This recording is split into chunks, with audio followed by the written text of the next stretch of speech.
بسم اللہ الرحمن الرحیم۔ شروع اللہ کے نام سے جو بڑا مہربان اور نہایت رحم کرنے والا ہے۔ السلام علیکم۔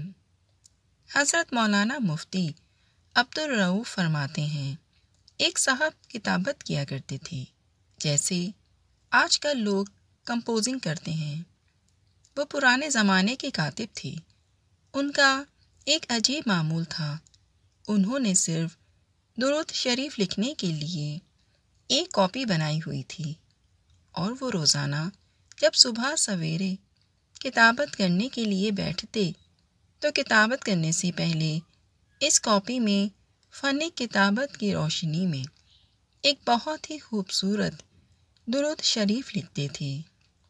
اس کے بعد صبح سے لے کر شام تک مختلف مضامین کی کتابت کر کے اسی سے گزر بسر کرتے تھے۔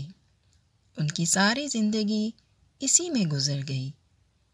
ان کاتب صاحب کے انتقال کا وقت قریب آیا تو انہیں آخرت کی فکر سوار ہوئی اور ڈرنے لگے کہ کچھ ہی دیر بعد میں اس دنیا سے چلا جاؤں گا اور آخرت میں پہنچوں گا تو معلوم نہیں میرے ساتھ کیا معاملہ ہوگا، میری بخشش ہوگی یا نہیں ہوگی۔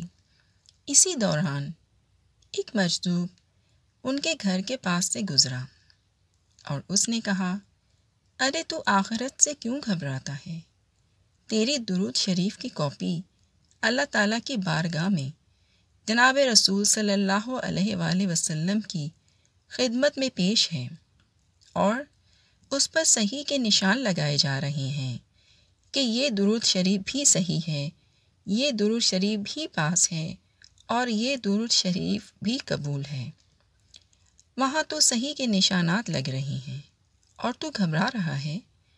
درود شریف تو ایک ایسی مقبول عبادت ہے کہ اللہ تعالیٰ اس کی برکت سے آخرت کے نجات کا بھی انتظام فرما دیتے ہیں۔